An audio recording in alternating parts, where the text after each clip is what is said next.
but it's short, you know. Well, good morning, everyone in Mountain Time Zone and Pacific Time Zone, and good afternoon for everyone that's in Central and Eastern Time Zone. I'd like to welcome you all to the Adjuvant Protocols for Healing. This is my ongoing series of webinars that break down and consider in greater depth my book, Adjuvant Protocols for Healing.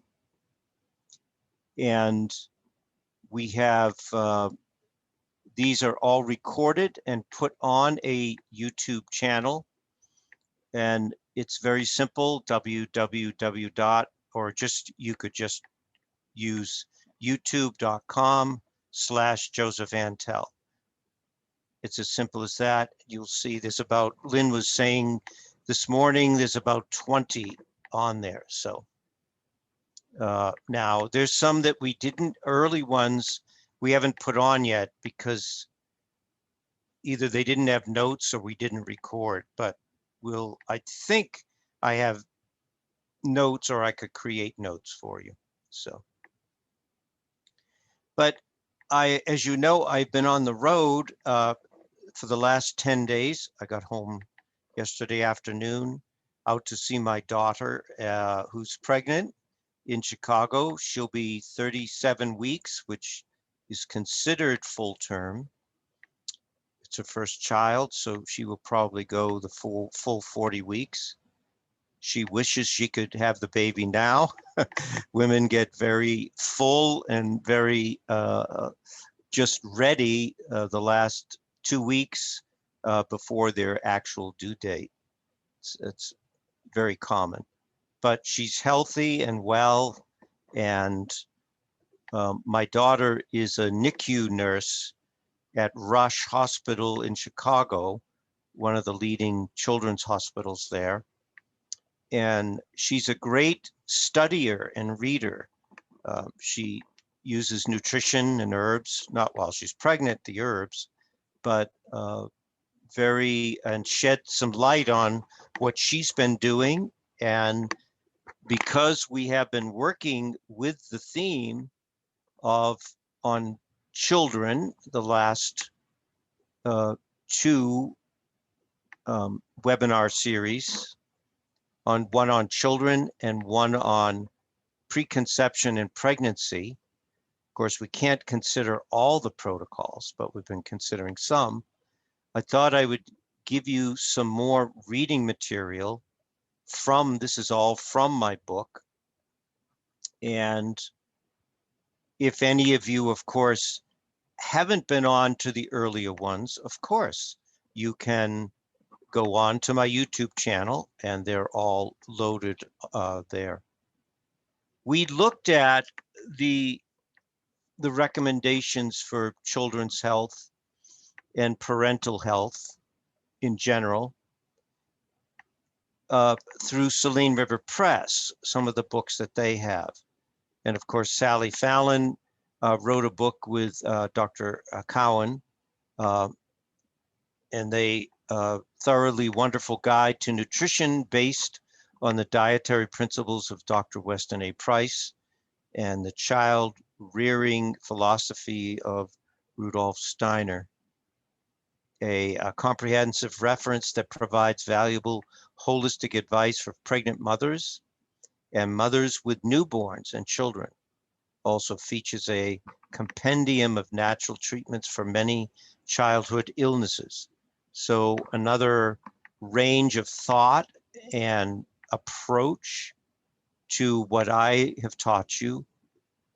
And the more you're aware and have the guidance, the more you can help yourself, your family, and of course your clients. If you've been looking for a great beginning cookbook that strikes the delicate balance of laying out simple recipes and explaining the fundamentals of good health, you won't do better than this book. It's a keeper that will introduce you to the children and the children in your life, to what it means to live and cook and in the Nourishing Traditions way. So those are the two. The others from Saline River Press are Real Foods, and again, more about foods itself, and explains many of the misunderstandings behind pregnancy, breastfeeding, baby food supplement formulas. So this also is recommended and very helpful. Along with this other book,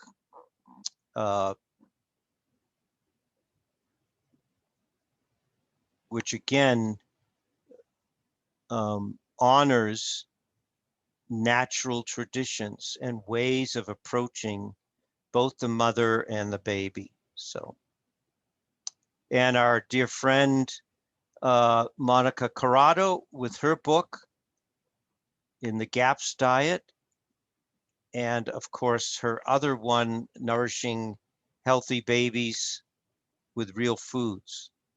Again, different ways of cooking, preparing, raw materials of those diets, putting it all together. And Joseph, that one is a laminated chart, so you could just keep it sitting out in your kitchen. Oh, excellent, excellent. Yeah. Mm-hmm. Yeah, I need to get some of these. Now, when I was with my daughter and spent time, she was reading some of these. Now, I had sent her these two.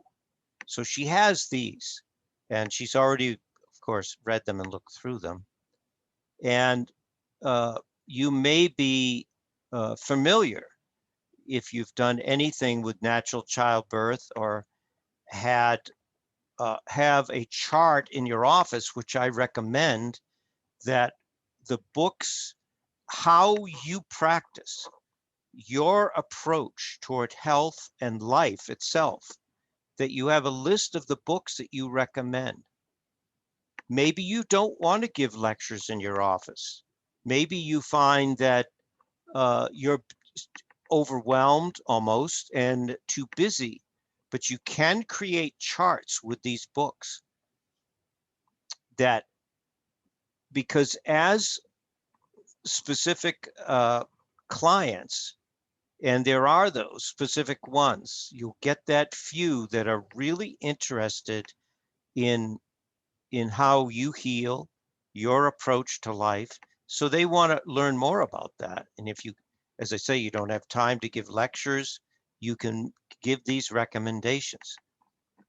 So this is another one, a guide to childbirth. And May Gaskin, the nation's leading midwife, shares benefits and joys of natural childbirth by showing women and men, should be, how to trust the ancient wisdom of their bodies for a healthy and fulfilling birthing experience. And of course, as I emphasized in the last one, the parents, the father especially, really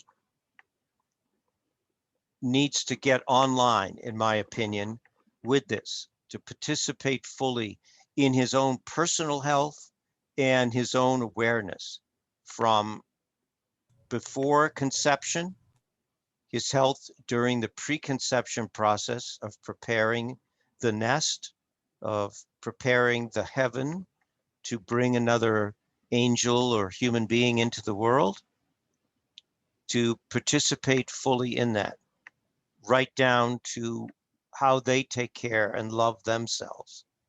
And that makes a huge difference. I just, being with my daughter and her husband finishing up his residency, he's been working, insane hours, 14, 16 hours a day for the last 3.5 years. It's hard. And a woman needs that. Now, of course, we as a family have been very attentive to my daughter and calling her almost daily in support, but the partner, that challenge of schedules and careers is always a big factor. So, and he's been absolutely wonderful, but you know, he's a busy man, but he's about to finish that and then move into a private practice. So he'll have much more time, of course. So this is a great one for the birth partner. The first 40 days is by Hing U. So I probably didn't say that correctly, and I apologize. But there are cultures that the pregnant mother, before, during, and after, that the family supports, the sisters, the mother in particular, support, and especially after, is very, again, very important. And she, in this book, the first 40 days goes into this, especially that first trimester. And then what about after the baby's been born? What about the support for the mother, the fourth trimester, and cultures around the world? I dated a woman from Taiwan, and she had a son, and she was telling me that the traditions there, that after the baby was born, I forgot how long, it was either a month to 3 months. She did basically nothing but spend time with the child. Laundry was done, food was prepared, all the things that she would normally do, even for the baby, were done by the family. And that is a tradition that we know in this Western society know nothing of. But these are traditions that have been honored for hundreds, maybe thousands of years. So here is another one that speaks to that. So I just thought I would give you this, and I certainly am going to purchase some of these and look through them and read them and have them in my library as a reference. Does anyone, before we finish, does anyone have a question or a comment?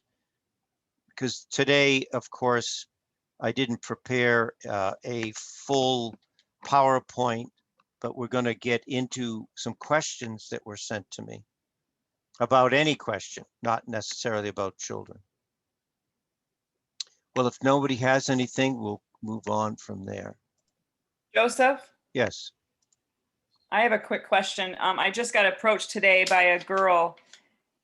She's in her late 20s. She has her fourth child in her womb. She's going to deliver in August. She just asked me, because this was unexpected, she just has a 2-year-old as well, and then older. She's asking how, my viewpoints on birth control. And obviously I don't recommend either way, but she's concerned and she's tired, like exactly what you were saying. She doesn't have the stamina. She said it's very hard to go through nursing school right now and have another baby on the way and, be able to have relations with my husband, but I don't know what to do. She doesn't believe in birth control for herself, but she's thinking of him getting a vasectomy. He doesn't want to. What would you recommend to try to help a couple who's with child now and already talking about how they don't want another one, but they don't know what to do as far as opening to life, but yet knowing the right. Anything that we discuss as health professionals on these calls, of course, we are challenged with how open the person is. Now, she came to you. So, and we all have our different opinions. I will give you mine. And so the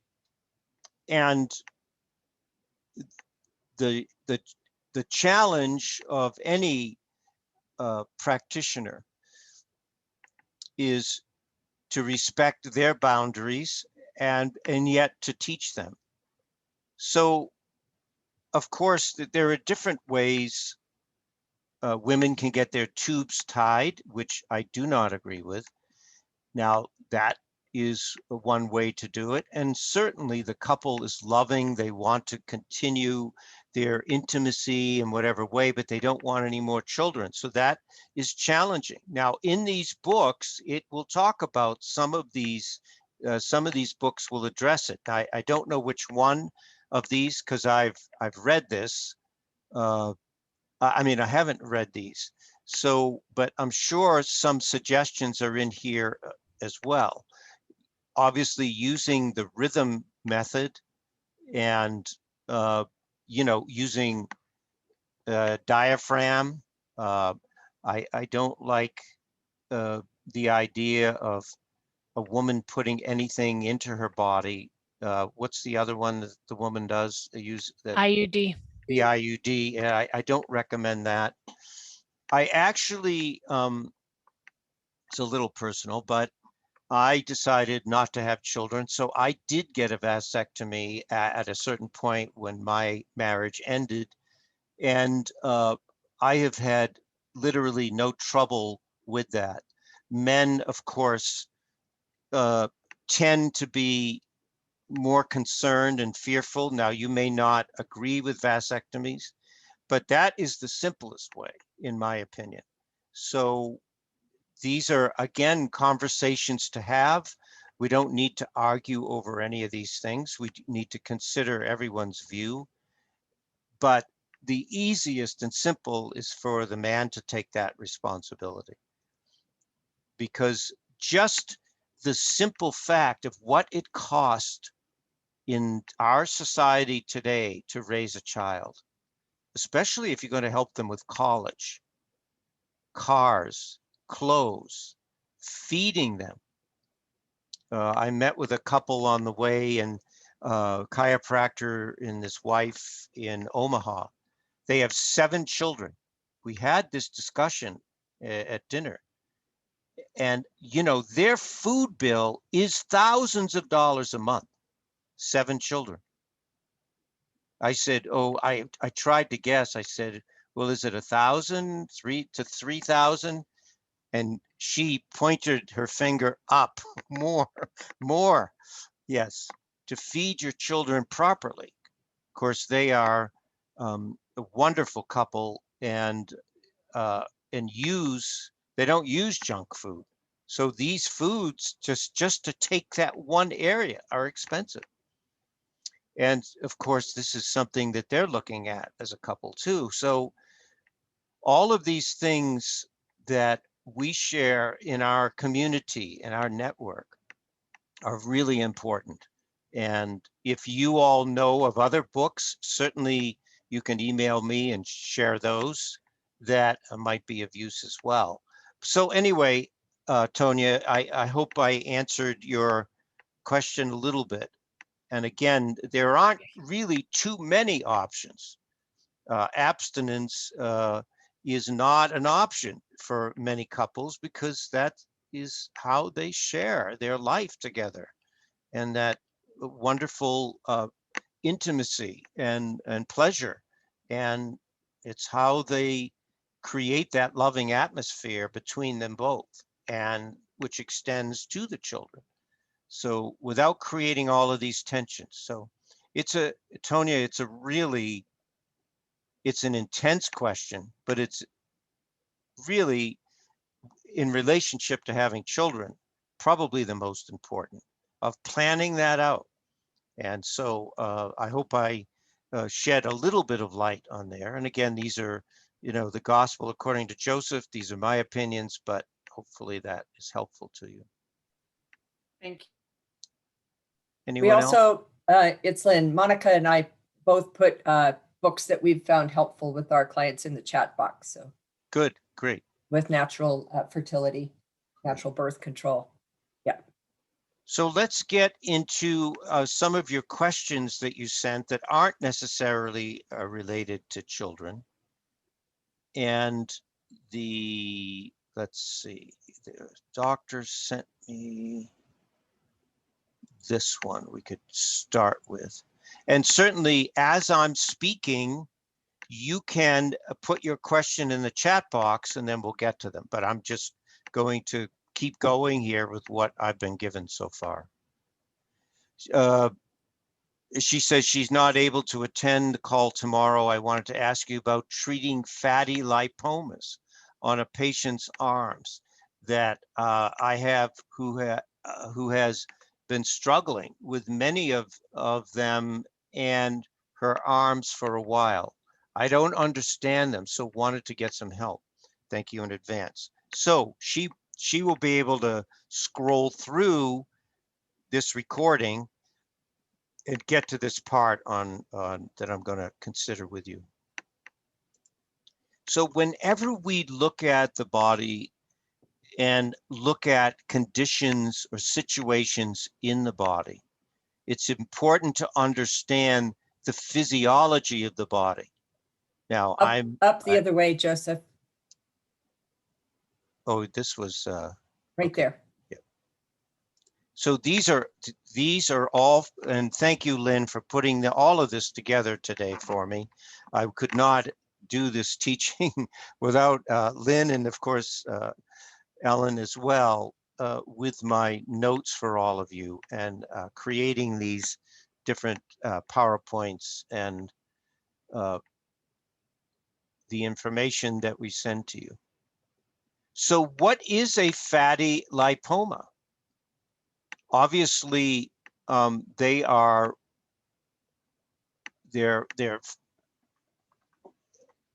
condensing of fat into which can get very large and get very uncomfortable. They can get painful, they can get infected, but why is always the question. Why does this person tend? Now, I don't have a full history on this client, but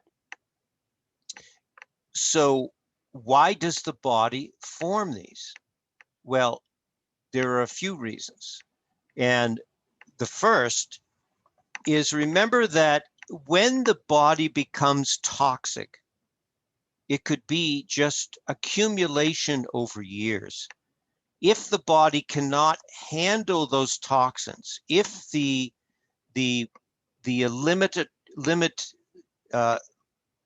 elimination processes in the body are not at the optimal, then you're going to find that the body is going to make other arrangements, i.e. fatty tumors. Where are most toxins stored?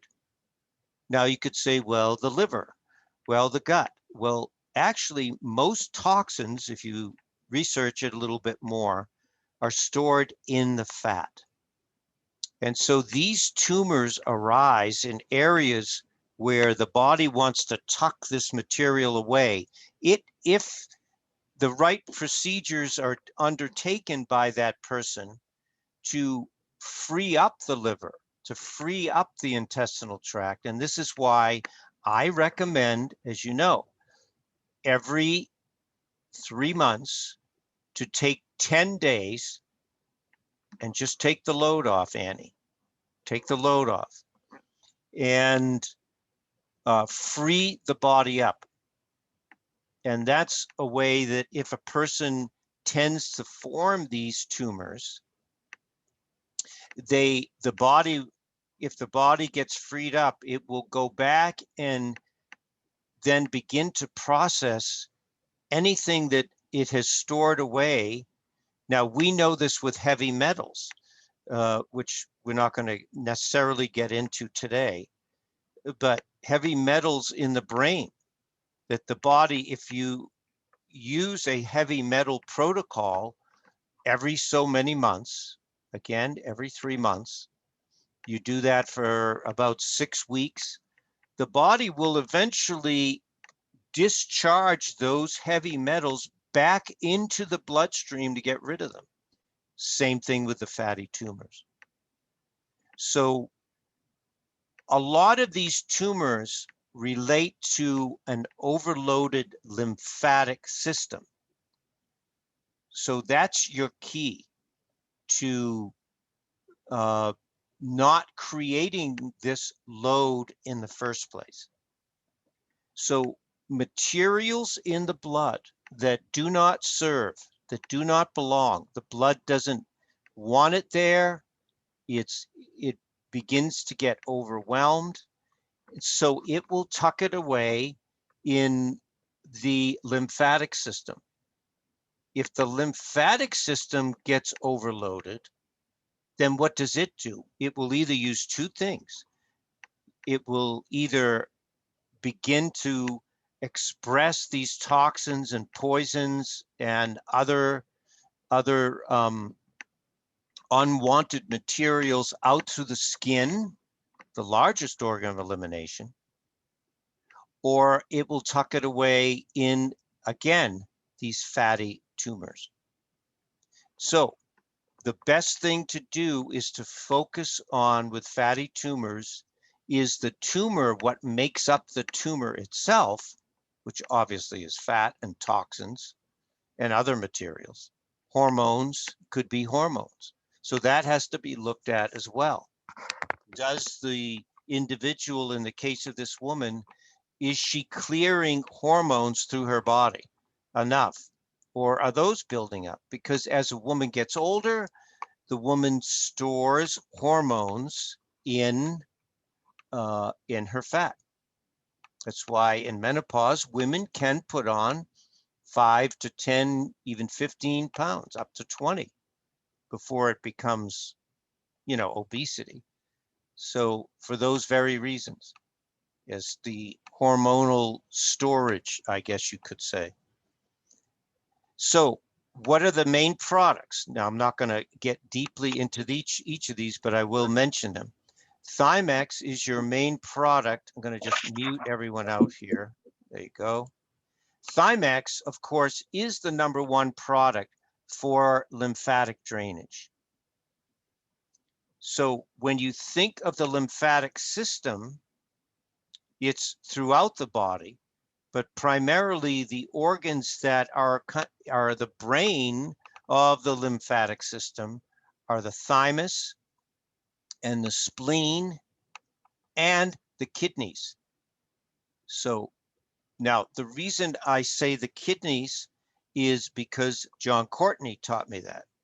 He said, Joe, you can never consider clearing the lymph system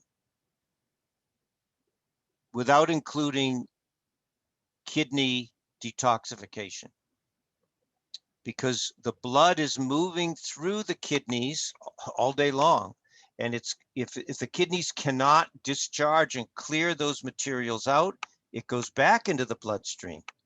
Then if the body sees the same material again, it's going to stick it away somewhere, usually in a fatty tumor or in the lymph system somewhere. This is why I've said to you, one of my teachers said, if you could truly keep your lymphatic system healthy and vital, you could live, he said, for hundreds of years. I don't know if that's extreme or not, but certainly a lot longer and healthier and happier than we do live. The other is to look at fat itself. And the great emulsifier of fat is choline. And again, you see the dosages that I used are pretty high. So if they're on a lot of other things, you review the essentials you need to keep them on, and then focus on this. How long? I would do 6 weeks, review with the client, and then do another 6 weeks. So a 3-month protocol total, then give it a break for 3 months and then do it again. Okay. So twice a year, you're going to take 3 months. Half the year you'd be working on this until these tumors disappear. Obviously, anything to do with the breakdown of fat has to do with the liver biliary system. So you want to increase, cholesterol is bile salts. So you want to increase that. Now, when you use this much cholesterol to every meal, they could get the runs, okay? They could get diarrhea. So you'd want to back that off to 1 per meal. And you may have to go down to even 1 once a day in your biggest meal and work your way back up. The thinning of the bile route has to do with beet leaf tops and beetroot as we know, beta food is your key product. You could say, well, it's a lot of beta food. It is. But if fat does not have the bile salts attach to the fat molecule, and then the body says, oh, now I can break this down. I have the message to break this down and the means. But if the bile is thick, then that is going to create a backup right through the liver and be a real primary cause of this problem. Too much fat in the blood, the body's going to say, I'm going to tuck it away. Now, the reason that we used these other products, again, you don't have to use all of these. Usually you would use, the first 3 or 4, 1, 2, so one of these, 3 and 4. These are the essential ones. Now you could say, well, why did you choose a flaxseed oil, which linum B6 is linseed oil, i.e. flaxseed oil? Because the consistency of lymph fluid is almost identical to the consistency of flaxseed oil. So you're giving more means by which the lymph system can move if this is in the bloodstream and in the system. Ginkgo, of course, is circulation. One of the reasons that people get fatty tumors is they do not exercise enough. They don't move their body. They don't sweat enough. They don't drink enough water. And so if the lymphatic system, as I say, backs up, then you're going to have problems with deposits throughout the body, i.e. fatty deposits. And it's the same with that women and men, when they age, they can get what are those under their skin, they get fat. What is that? What's that called then? Anybody? They get cellulite. Cellulite it's in my book, basically the same protocol. It's toxins that build up under the layers of the skin throughout the body. And again, same principle. So circulation, that's why I have ginkgo in here. Dermico, which you'll see, is the main product from an herbal standpoint for lymphatic drainage, the herbs in there. And of course, we talked about Arginex being important. And then if a person has a lot of trans fats or fats that are not natural fats, then you need super EFF to bring in that arachidonic acid, those natural fats, to balance out the unnatural ones. And of course, always, digestive to be breaking down. The lipase in multizyme is a terrific way at these heavier dosages of breaking down like a fat, helping to break down a fatty tumor, because it's taking off the load at the meal time for sure. Now, the other thing that I've done that I did not put in here is the pan-immune enzymes, again, that I've mentioned to you over the years.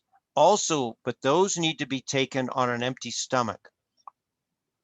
Or if you want to use multizyme, as I've indicated here, this is on an empty stomach upon arising. This is in the afternoon, and this should be 3 before bed. So that was just a typo that my eye didn't connect with when I was reviewing this. So that is one protocol. And the other one that you can use is the systemic drainage protocol. Again, very similar. Now, you don't have to do all of this. You could do 6 weeks of the lipoma protocol as an example, and then 6 weeks of this one. This one targets all the areas of elimination, not detoxifying, but clearing through drainage. Again, you see the Thymex, you see the Arginex, you see the beta food for each organ. But I do add in here is liver, which is Antranex. It's going to dilate the portal vein and keep that circulation open. And of course, keeping the gut drained. Zymex capsules, some like the wafers. I haven't found great compliance with the wafers. So I like to use the capsules. And then of course, to purify the blood, we have iodine. Now, this is a lot of prolamine iodine. This is 9 milligrams. So beware, if you're going to do this, you do it for a short period and work them up to 3 a day. Other cultures, you know, is Japan. They daily get of iodine, they get 12 to 15 milligrams. So if you're going to use 9, but that is also going to really stimulate metabolism and stimulate that thyroid, as well as being a disinfectant for the blood. So, because again, the cascade of events in that blood, if those toxins cannot be eliminated by these other organs, it will get put in the lymphatic system. If the lymphatic system can't handle it, it'll send it out through the skin or create these fatty tumors. And of course, the great blood purifier is chlorophyll. If you've never taken chlorophyll, you should buy a bottle and just take, I take 3 to 6 every day. And somewhere throughout the day, I just take, if I'm sore or have a lot of pain, or I feel toxic, like coming back after being on the road, eating restaurant food, I'll load up on this chlorophyll. So now you don't have to use all of these. And you could say, but Joe, I just can't do this. I understand. Take these in order of importance: liver, lymphatic, kidney, and the help of the liver is the gallbladder. So you could do it that way. Okay. So let me just mute everyone out again. Okay. And Lynn, did I put one more in here? I thought maybe I did systemic drainage, lipomas, and that was it. Okay. All right. Joseph, Yes. on things like what you just showed with the systemic drainage, it's 2 + 2 + 2, or 3 times a day. If somebody just can't do that midday, is it okay to do 3, like the top one? Can you do 3 and 3? 3 with breakfast, 3 with dinner? Yes, definitely. That's okay, right? The reason I created this way is because the optimal, and if they can't, they can't. So 3 and 3, that's, yeah, good. And so Thymex would be 4 and 4, right? Or you Okay. could do 5 and 5. You could either go 1 less or 1 more, right?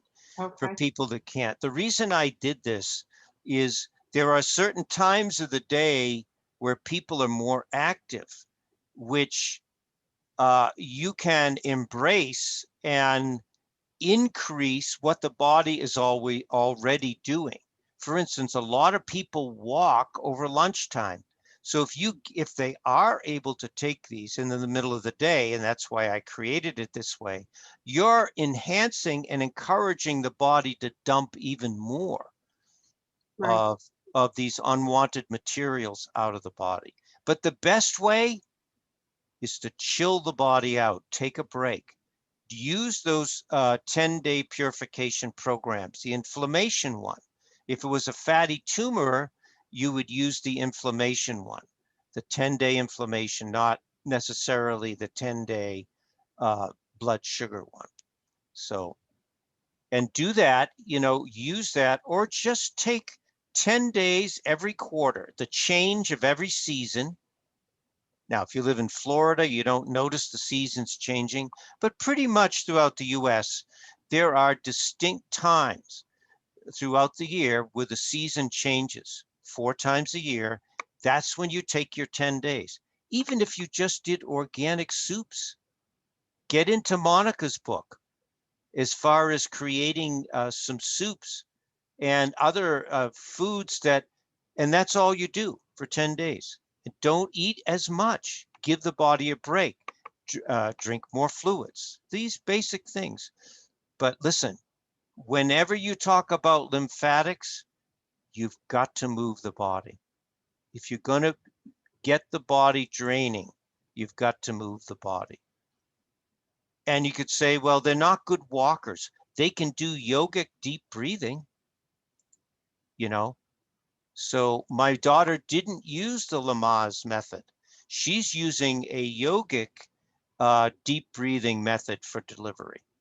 So there's all kinds of ways to get around a person's limitations and challenges. So there is that. And then Joseph, really quick, what was the 10-day blood sugar? Direct me to that again. that Or not blood sugar, the 10-day. that standard process has that. And they give you a Okay. food guide. It's pretty great. It's Got pretty it. cool what they do. And it's not the blood sugar. You're recommending the the 10-day. Detox. inflammation. Yeah. Thank you. So you're welcome. So another person asked me about, oh, this one. All right. Can I ask your guidance on how to support production of white blood cells for a cancer patient? I am giving Ostrophin and have your cancer protocol, but I'm not seeing white blood cells identified as one of the outcome of the supplements listed. Thank you for your help. Okay. So whenever you look at white blood cells and the white blood cell count, first, let's understand. So I'm taking you through this so you can think how I think things through. Now, maybe you think things through differently or even better. That's great. I'm happy to learn from anyone, but this is what is going on here? So this is what I did this morning after I saw this question. Why do you have a low white blood cell? White blood cells fight infections, bacteria, viruses, fungi, and other pathogens, organisms that cause infection. One important type of white blood cell called a neutrophil, these cells are made in the bone marrow. So right there in the second sentence, we already know that if someone has a low white blood cell count, we have to enhance nutrition and support for the bone marrow. And that is calcifood. That is the GAPS diet. So bone marrow broths, bone marrow itself. So, and calcifood would have the most. And travel in the blood throughout the body. These sense infections. So when the body has too few neutrophils, the conditions is called neutropenia. Neutropenia. This makes it harder for the body to fight off pathogens as a result. Okay. Explains why. Why does it occur? All right. So we know that this person has cancer. And here they say it. A person with cancer can develop low white blood count from the cancer, from the treatment for the cancer. Cancer may be in the bone marrow, causing fewer neutrophils to be made. Go down when the cancer is treated with chemotherapy drugs. Here's your takeaway from this. The chemicals that they use for cancer treatment lower white blood cell count. Now that person has to make that decision. If they've gone down the rabbit hole, as I say, and gone 100% medical, there's not a lot you can do, but you can support them with nutrition. You can support the means by which more white blood cells can be made, which slow bone marrow production of healthy white blood cells. So here it is. So this is how I think it through when I'm looking at, someone asks me a question like that. And let's see, did I put a, Lynn, help me here. Did I put something in? On what? On the white blood cells. What else did I want to say about this? Oh, the The other thing that I leukemia? wanted to say is, yeah. So what I wanted to show you is leukemia. That's right. My leukemia protocol. Now, I have had one of the things when the white blood cells get lowered. Let me just. I thought I had. Did I have a protocol for white blood cells? What did I do with that? You didn't have me send you one, so Okay. So that may have been the leukemia. yep, probably that was the one, and my journey through cancer. Yes. So one of the things when you look at white blood cell count lowering is to look at leukemia itself. Okay. And I'm just going to read you this. Okay, a malignant progressive disease in which the bone marrow and other blood-forming organs produce increased numbers of immature abnormal leukocytes. That wasn't what I wanted, but.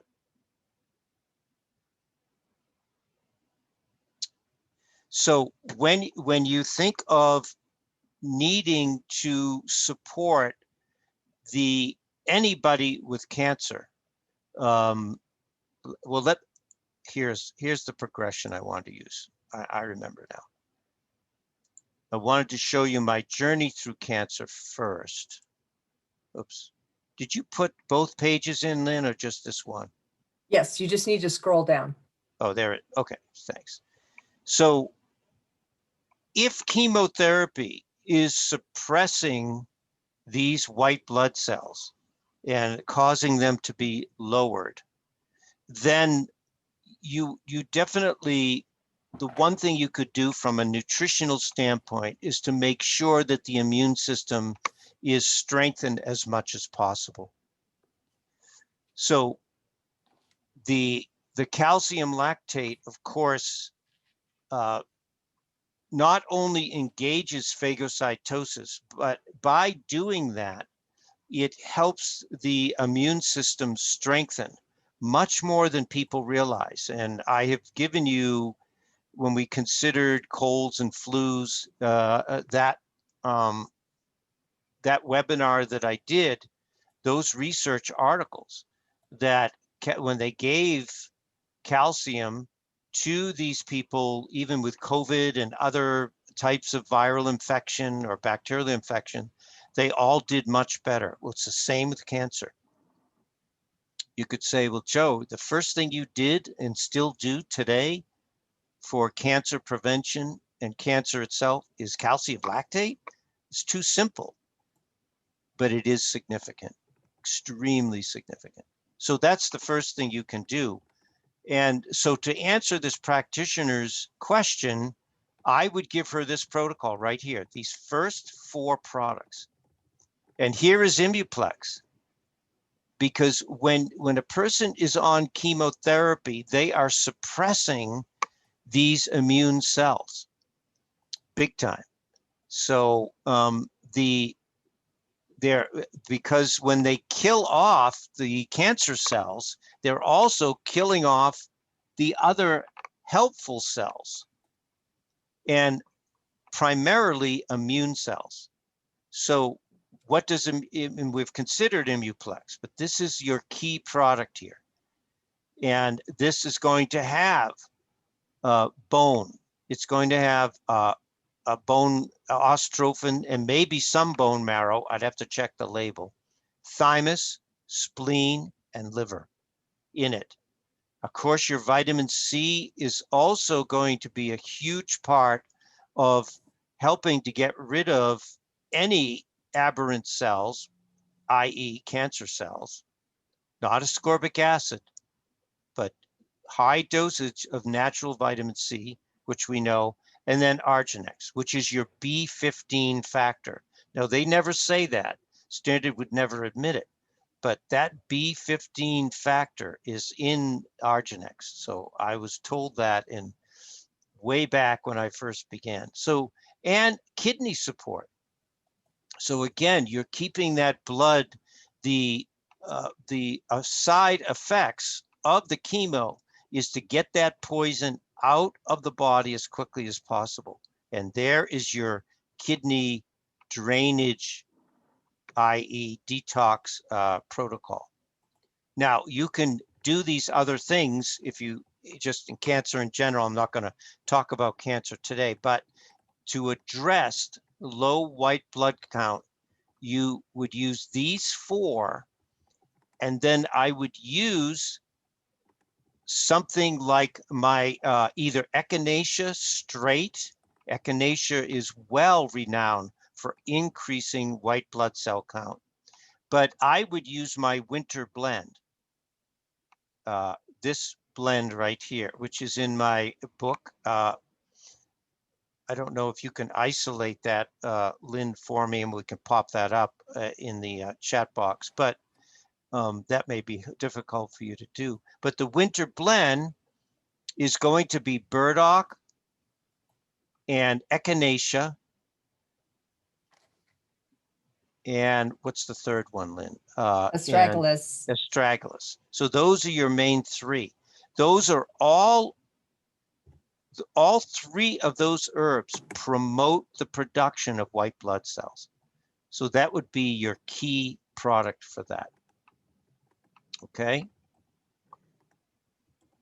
Now, if a person has leukemia, now they're producing the wrong kind, of white blood cells. And I have to say that over the years, what I have gotten this particular for leukemia is this protocol has been one of the ones that I have had the greatest success with. Now, again, you're going to see your Imuplex, right? You're going to see, or to take a lot of spleen, because why? When you have a blood type of cancer, those cells are going, all the unwanted or damaged cells go through the spleen. You can look up as how much the spleen does to cleanse the body of unwanted or to rebuild cells that have been damaged by, in this case, drugs from cancer therapy. So sesame seed oil helps because of leukemia. You get too many white blood cells, too many of certain white blood cells, too few of normal white blood cells, and too few red blood cells.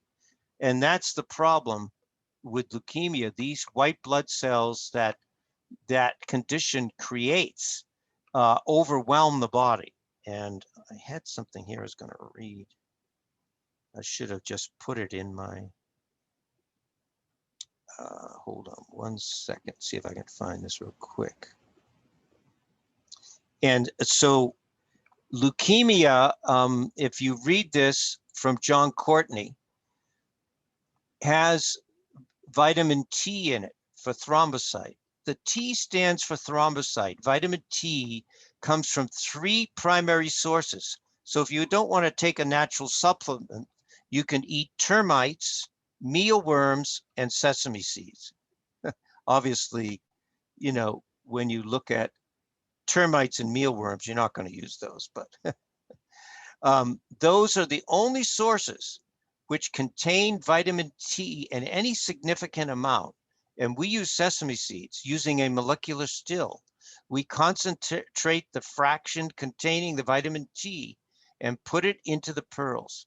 Its primary effect is to raise the blood platelet count. Cataplex T is reported to be effective in working with leukemia. So there's John. And there is the brilliance of Dr. Lee to know that. Now, you know, you could say, well, can you use just sesame butter? Not enough concentration. It will help, but not enough. So, and of course, any type of cancer, if of course, if they're under chemo, is to eat. It's really important to boost the liver function, the liver vitality. If you've got a bone marrow issue, either from the chemo or from the cancer itself, to really support liver function. And this is where in Monica's book, she talks about eating organic calf's liver and making them into small bite-sized pieces and freezing them. People say, oh, I hate the taste of that. Well, if you just make them cold and get them into your system, there's hardly any taste at all. So, and then of course her bone broth as well. Let me see if I could find this other piece that I wanted to share with you.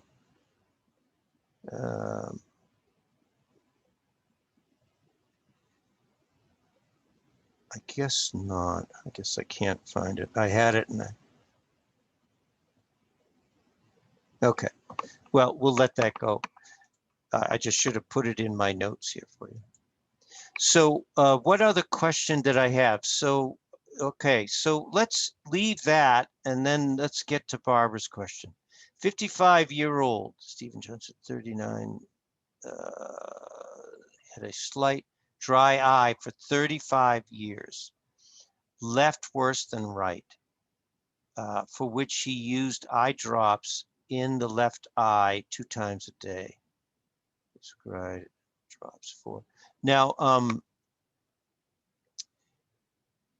okay, he's had dry eyes for 35 years. Why is that?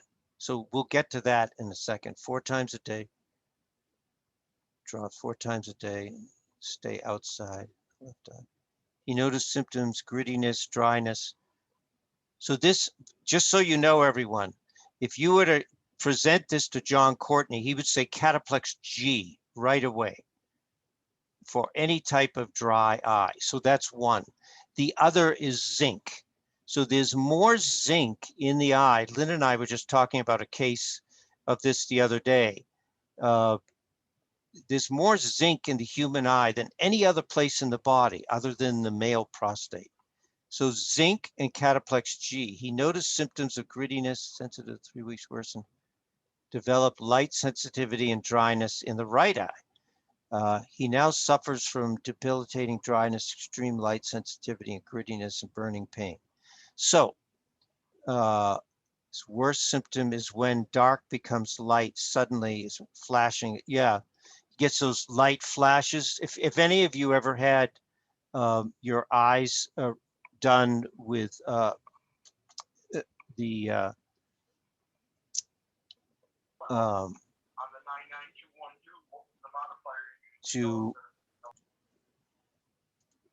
what's the surgery they do for your eyes? Sorry, my brain is not. LASIK? LASIK. Yeah, when you have LASIK done, after that, somebody's got to, I'm going to just mute you all out again. When you have LASIK done, one of the sensations is exactly what's being described here. And that is just the LASIK does for a while, the first year, has damaged part of the eye. And so you get that light sensitivity. So Cataplex G, vasodilating, nerve healing, nerve relaxing, and through the vasodilation, better circulation. And I would give at least 3G twice a day. You could even use three times a day. So that's one. Zinc, liver chelate. There's no longer liver in it. It's just called zinc chelate. I would use 3 times a day, and then oculotrophin. So this, when a person has prolonged problems with their eyes of any kind, and dryness is a real problem. What happens is the immune system begins to attack that tissue. So there's so much decline of the tissue that those dead protein cells, those nuclear proteins of the eyes get into the bloodstream, causes an immune response. Then the immune system clears that out of the blood, and then it will go to the weak area of the body and begin to attack that. So this is why oculotrophin is going to also be a key. So there's 3 products that I would use. Now, I would also use, there are homeopathic eye drops, various companies that you could get even in Walgreens. And I forgot the name of the company. Maybe some of you remember. Similacin eye drops is what you have in your book. Similacin, yes. So I think it's Similacin, and it's a homeopathic company out of Germany. Very benign, extremely effective. So I don't know what they're using with this one. It's probably more chemicals. But the tear ducts itself, again, that's going to be your zinc. And the other ones you could use, just so you know, so those are your 3 primary. The other ones you could use is bilberry, can be excellent for any eye condition as well. Bilberry would be 2 of those herbal tablets twice a day. And again, anything that's going to increase circulation, anything like ginkgo, what I would probably do, because he now has this sensitivity with light, I would give him Gotu-Kola, the Gotu-Kola complex. It's going to have ginkgo. It's going to have more of the grapeseed extract, which is similar to the bilberry, and it's going to have ginkgo. So ginkgo is going to help by increasing the micro circulation. So the way ginkgo works is the oxygen, the red blood cells carrying the oxygen, as it gets into the microcirculation, has a hard time moving through there. So the ginkgo actually lubricates those red blood cells. It's a fascinating hypothesis and fact of what ginkgo does. It's WD-40 for those red blood cells, as you've heard me say. And that's how I explain it to people. And you will see that a ginkgo would be great. Also, ginkgo is the herb for the pineal gland. Whenever you consider the eyes, remember, the eyes, some of the cells in the eye, these light sensitive cells, are the same cells in the pineal. So ginkgo is the herb for the pineal. You could also think about neuroplex. Now, I've just named 2 more products. I've given you your 3 basic. Oculotrophin is going to be 3 twice a day on an empty stomach.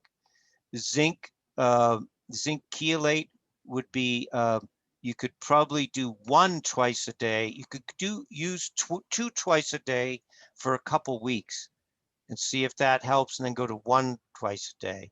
And then Cataplex G, you could use 3 twice a day. And as I say, for a while, for the first 2 weeks, you could even use 3 times a day. The Gotu-Kola complex, you'd use 2 twice a day.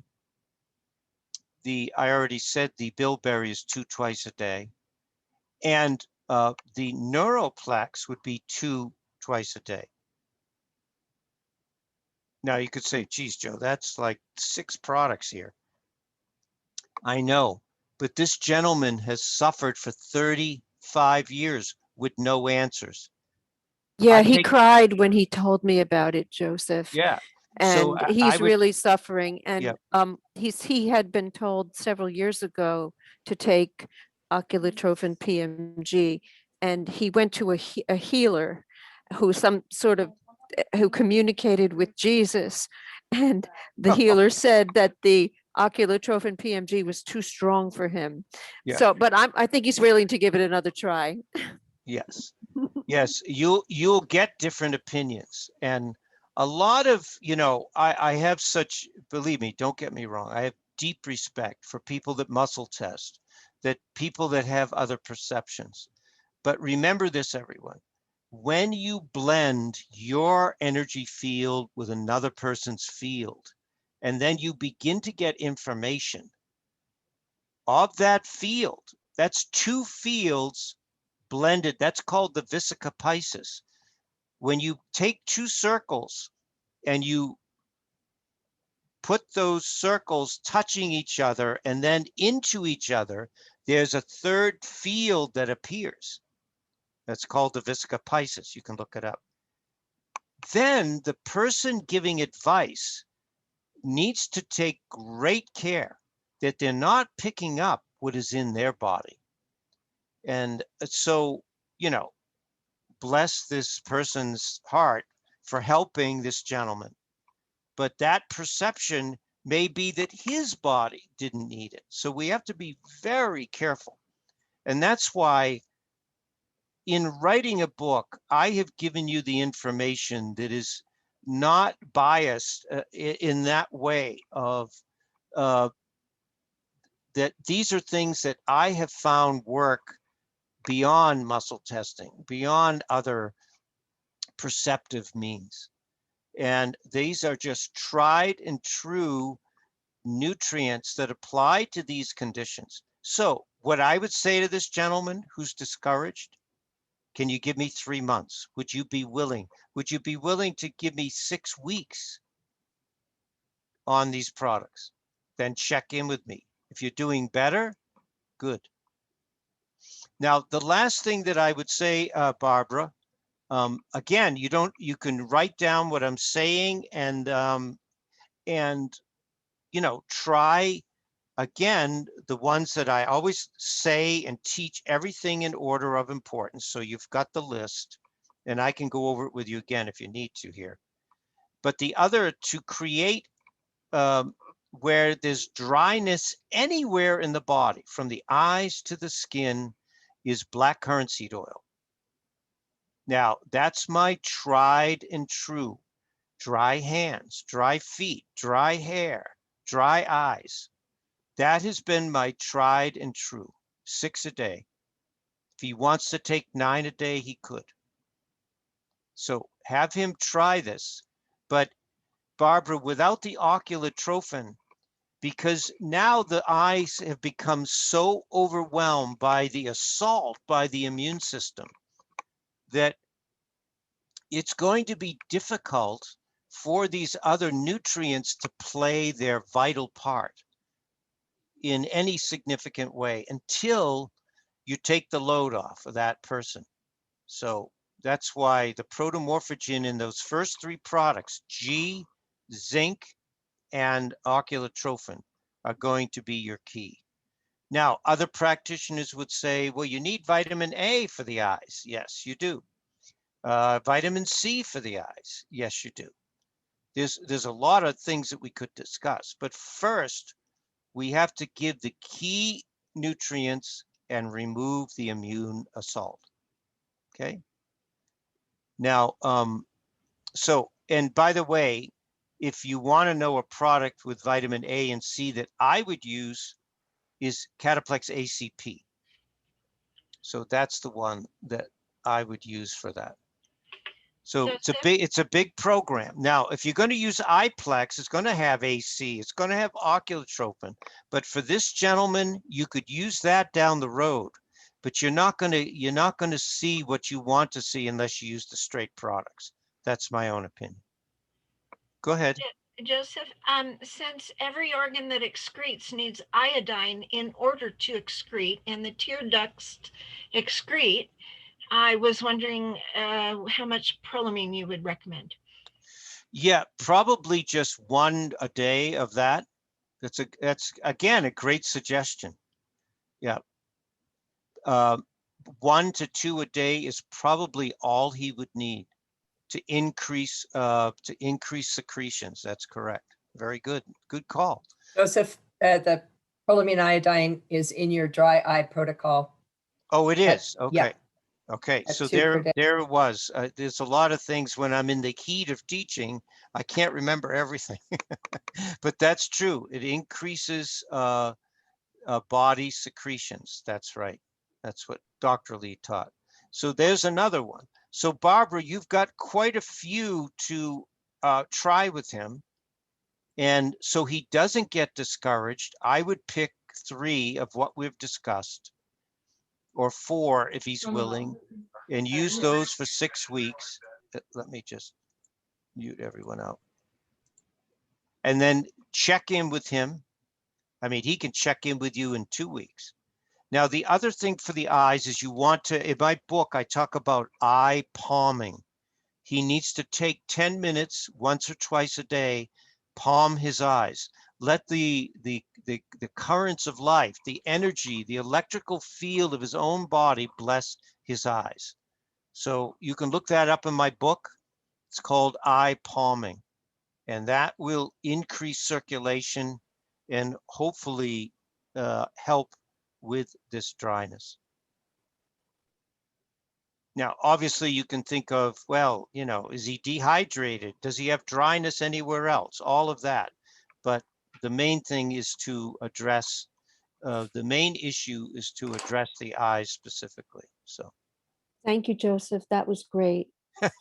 I told you a lot. So Yeah. yeah, well, there's a lot to think about. You know, Yeah. there's a lot as far as even herbs and other things. So how are we doing for time? All right, we're over. Joseph, I have a question. Go ahead. Okay, I know it's a little controversial about COVID, so, you know, no opinion one way or the other, but I've been doing a lot of research. I'm in New Jersey, and we are still on lockdown apparently till 2022 because we have a crazy governor, but whatever. And I'm thinking about what the COVID is about the spike protein and the deliverance of the RNA, the mRNA.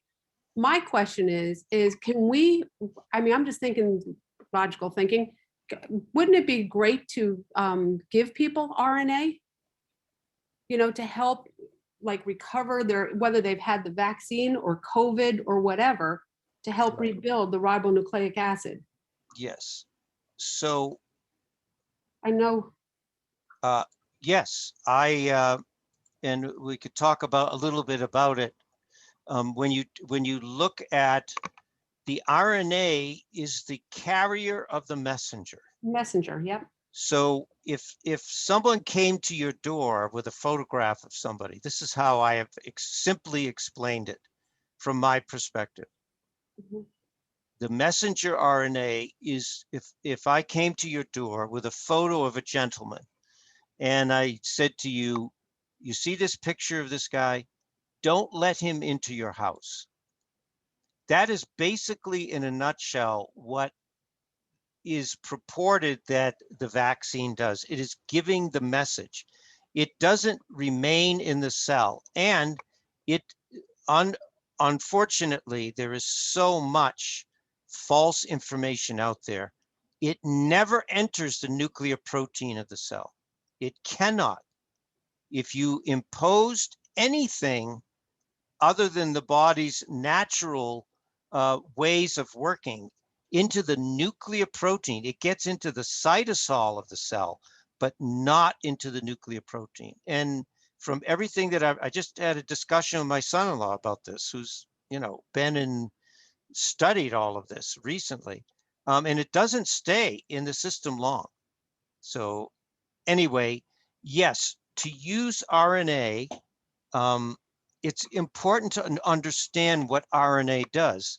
RNA is that it carries the message of the DNA into the cell and makes the cell aware of it.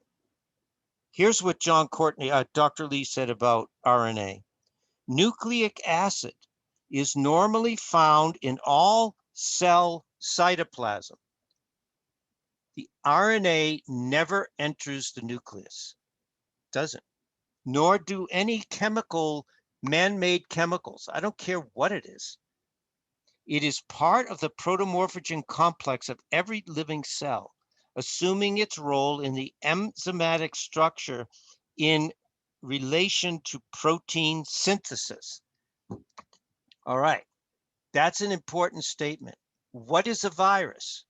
Forget about this recent virus. Forget about it. What is any virus? It's a protein.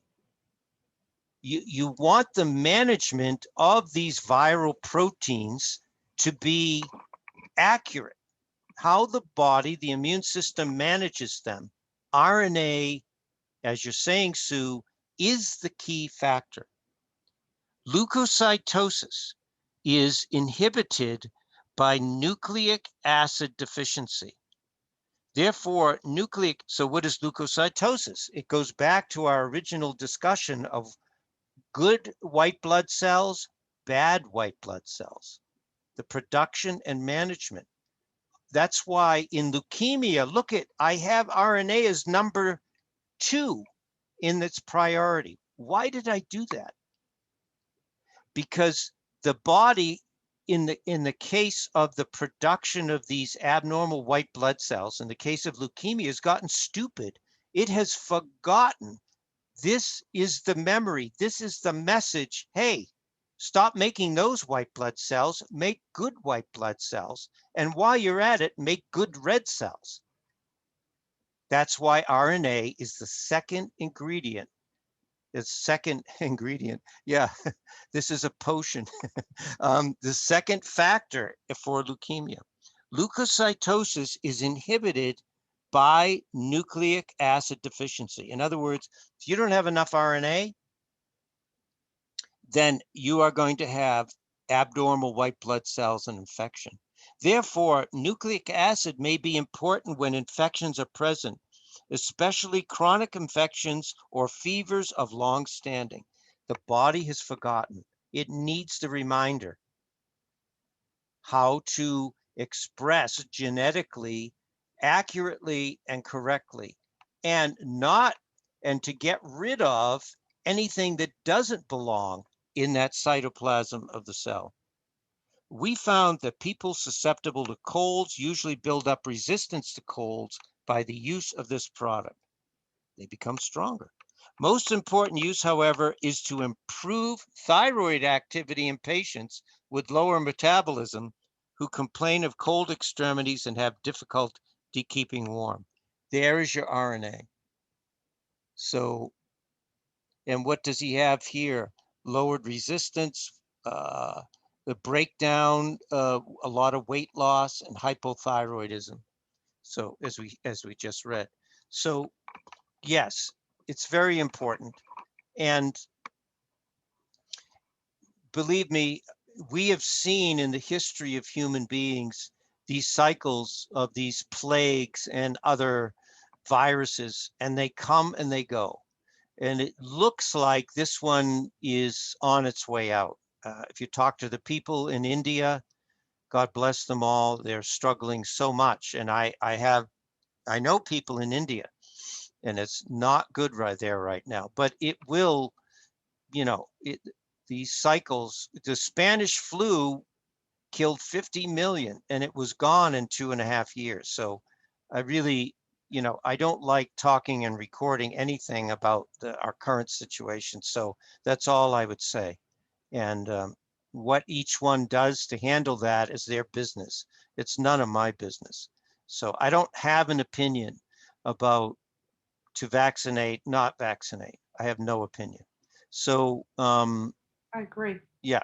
It's up to So the individual. who they feel. that's not what we do as healers. If we're truly the healer, is we encourage the body systems and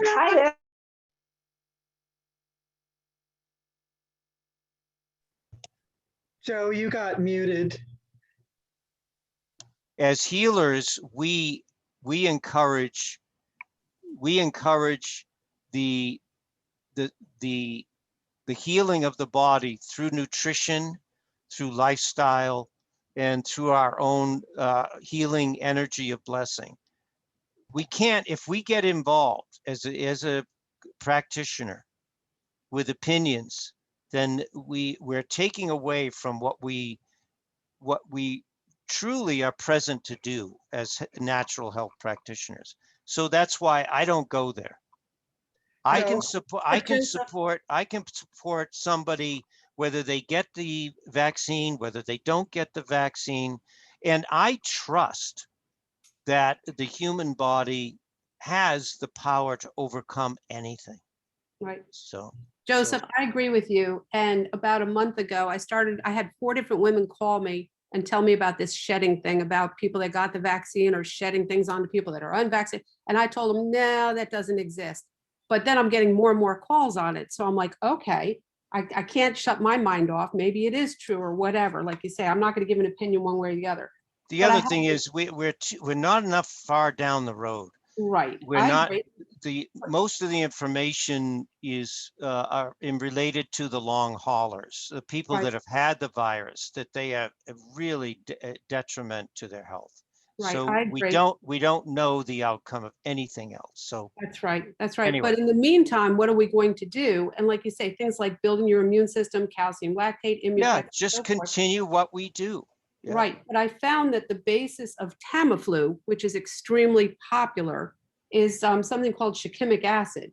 And shikimic acid is also in things like pine needle tea and star anise. And those I supposedly are the can't answer. I the don't things know for anything that. about that. Yeah. Well, no, I'm So- just saying, things come at us that I'm not prepared for somebody coming and tell me about shedding, but I've got to be, at first I thought that's a bunch of malarkey, but you know what, when you start getting several phone calls and you're like, well, maybe there is something to this. You know what I mean? Like you say, you can't shut off to whatever people are reporting, because when you get a bunch of people, then there's something that maybe you have to look into and consider. Well, the less opinion, I think, the better. Let's just support people as best we can. That's, that's all I have to say about that. Can I ask a Good. question? Sure. And on the topic of the white blood cell, so and I have a chronic low lymphocytes and specific lymphocytes. You already tried many things like astragalus and other things, but don't seem like it improves so much. I wonder what's the cause of that's low for 20, 30, at least 20 some years. Well, because it's so, whenever you get something chronic, you've got to go back to the endocrine system, because that is the way the body communicates and increases its ability to create more lymphocytes or to handle too many lymphocytes, either extreme. So the endocrine system for that lymphocyte production would be the thymus. So what I would encourage you to do is, of course, you could use Thymex. However, I would go to, for some reason, your system has gotten into now an autoimmune. It's somehow that imbalance has occurred. Anything long-standing like that lasts for many months to years, then you know that the body is not, it's forgotten how to do something. It has lost its memory factor, and it's not communicating with the other endocrine glands and with the organs itself. So the organ tied in with the thymus. So I would say I would put you on 3 thymus PMG, 3 thymus PMG, twice a day. If it were me, I would do it 3 times a day for a while. And this is going to be a 3 to 6 month program. Then I would also give you the main support of the thymus gland is spleen. Spleen PMG, not the desiccated spleen. And again, I would give you 3 twice a day. These are on an empty stomach. And you could even do a 3rd dose before bed. So, I mean, you do it in the morning before bed and some dose in between on an empty stomach. 1 hour before a meal or 2 hours after. Then for lymphocyte production, I guess I should ask you what you have done would be, you certainly would think about, as far as herbs, you would think about the my winter blend, the astragalus, burdock, and echinacea. I take the astragalus complex that's already have astragalus, echinacea, and But you need burdock too. Oh. So you could take, are you opposed to drinking a liquid blend? No. Okay, there's some alcohol, but you can heat it off or stir it and let it sit out for an hour, and then a lot of the alcohol will evaporate off. So my winter blend would be the other. And then I would do something, look at your bone marrow, just that we talked about today. It's interesting we talked about this and you have an issue with that. Also, you know, your simple things like your calcium lactate, and your vitamin A and C. So I would give you calcium lactate, Cataplex ACP. Immuplex is probably the one that would be most outstanding. Have you been on that? Not in Immuplex, but I have all the calcium, all the nutrition I have. Also RNA, I took. Good. That's all took. Yeah, well, continue those, but add these other things in. And did you have this as a child? I don't really know. That's just found out by accident. Well, let me ask you this. Did you have high fevers, earaches, sore throats as a child? Anything that was chronic? You know, childhood, I have a very big sick for a couple of years when I was in college first year. And but when I was young, I had at least I know I have a mumps. And you had the mumps. Okay. Yeah, so I may that have tells me, right. Okay. But and you in said college, when you were in college, did you have, was it like mono that you had? No, actually, I have a very sick. Actually, that's linger. Even I just getting better in last couple of years, 10 years when I started nutrition. Did you say a virus?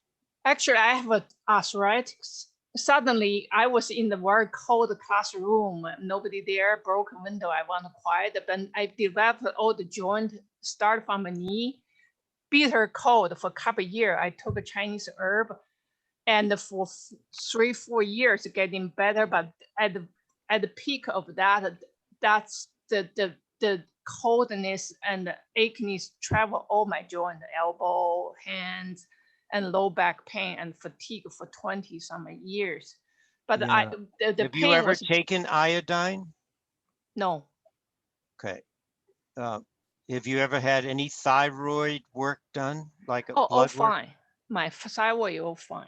Yeah, but I would make sure you have a little iodine, even the prolamine iodine plus, even 1 capsule a day. So when you get that coldness, and that continue, don't stop taking the RNA. Okay. Just what I just read to you, right? Did you hear what you heard what I read about the Yeah. thyroid and RNA? Yeah. Several RNA. I also have I did the lymphocytes subtype, so I break down all my lymphocytes. My CD4 is very low, but my natural killer cell is fine. Very interested. CD4 is low. Yeah. Well, if you want to send your blood work to me, if you don't mind, I can look at it for you. Get back to you. Oh, thank you very much. I will email you. Yeah. But I would consider Immuplex or straight, as I say, to begin with, I would use straight thymus PMG and straight spleen PMG to begin with. Okay. I will do. Thank you very much. But I you know, my perception, just hearing your story, is this happened when you were younger, and it has lingered. Something got shut off in the communication throughout your body, and it's never. And you know, you've done some things, but it's never fully come back online. So. Thank Joe. you very much. Yes. Okay. Joe. Oh, do you have my email address? Yeah, I have yours. Yeah. Joe, this is Rhonda. I just had a quick comment to make about the Spanish flu. I don't know if people know this, but there were a bunch of people that were treated by homeopathic physicians back then. Mm-hmm. Less than a 1% death rate. And that included like New York City, that they actually had a mayor who was a homeopathic physician back then. Right. Yes, I remember that. I remember reading that story. It was wonderful. And of course, homeopathy, then with the rise of the pharmaceutical industry and right after World War I, yes, that all got put swept under the carpet. Yes, I had, you know, when I first became a rep in New England and New York, when I was 20, some of these old medical doctors used homeopathy and along with the standard process products very successfully for not only viral infections, but other, you know, plague type bacterial infections too. So yes, a very powerful dynamic. And I don't know that Dr. Lee, I was just talking with this doctor I had dinner with in Omaha. We want to get into the Lee library because I'm sure Lee studied homeopathy. I'm sure he did. He studied everything. So your comment is well taken, that using these other natural remedies, understanding them and using them effectively is crucial in what we're dealing with in humanity right now. And listen, if we think that this is just a one-time thing every 100 years, there's too many people on Earth to create a balance in the environment of the Earth. So something is happening in nature, and I have no idea what it is, but something is showing itself. And so it is for us to increase our understanding of these natural ways and promoting those and living this life ourselves, as I say, to encourage people to join us on this journey of natural health. So. Yeah, and homeopathy is just another great tool to use. Yes. Along with all of our standard process and MediHerb products. Yeah. When they added in the MediHerb line in 2000, I really encouraged Standard Process to also take on a homeopathic line, but they didn't do that. They felt they had enough on their plate. They got all they can do to even find enough organs to make these protomorphogens. That's their biggest challenge right now. So because these you know, slaughterhouses, they have to remember all these organs need to be cut out and packaged properly and cleanly. This is a huge part of the labor force in these I don't like using the word slaughterhouses, but I don't know how else to say to you. So that's their biggest. You know, even getting a large size, as simple as getting a large size cardiotrophin, they can't get enough cow hearts to make it in a higher amounts. They just don't. They can't do it. So right now, hopefully that'll come in the future. But so we continue to use what we have at hand here. I got another question. Sure. Sorry, that's Process sequence. Go ahead. Me? Yep. Just like about the post-menopause woman need hormonal therapy or not, because I just went to the seminar a couple of times, you know. I'm a naturopath, you know, lots of my colleagues use hormone therapy, also integrate the MD. They all suggest, you know, at the first one woman turn to menopause, first 5-10 years, they thinking no nutrition therapy can prevent the bone loss and cardiovascular effect, and they suggest at least, you know, put the hormone therapy for women, you know, some women pretty low than the menopause range of Yeah, estrogen. but women that undertake to get this synthetic hormone therapy are challenged not to get cancer. So, you know, this creates, when you use chemicals to force the body to do something, you have to find natural means. And there are herbal preparations to help stimulate, you know, like tribulus, like wild yam complex. There are other things that you can use. There's chase tree. There are natural herbal substances. And how do you make hormones? Fatty acids, proteins. So, you know, amino acids. So understanding how the body makes these things, if we understand it and then we say, oh, there's natural nutrients that can help the body make more of these. Why has the body stopped making them? It doesn't have the raw materials to make hormones. So it's very simple, logical thinking this way, rather than just constantly the way, you know, the way of the chemical science mind is to just keep injecting people with these poisons and expecting a good outcome. It doesn't happen. It might be okay for a while. And I have a dear friend who I haven't talked to in a year or so. She insisted on doing these chemical hormones. And what was I to say? Then she ended up with a tumor in her ear. You know, then what was I going to say? So these are the things that we are challenged with, but there are answers. For them to say there are no natural answers shows that they are ignorant, that they are unaware, that they are not, they just don't have the knowledge of how nature works and what is available through nature. So, and certainly, again, you know, I could give you an hour and a half lecture on this subject if you want. So in your email, just request that and I'll think about that for something coming up in the next month or two. Yeah, even bioidentical hormone they are using now, you think that that's a similar effect on the woman's postmenopause woman? Well, the reason, but my question is whether one agrees with bioidentical hormones or not. Why isn't the body making it? What is the body missing so it's not making its own hormones? What? That's the question.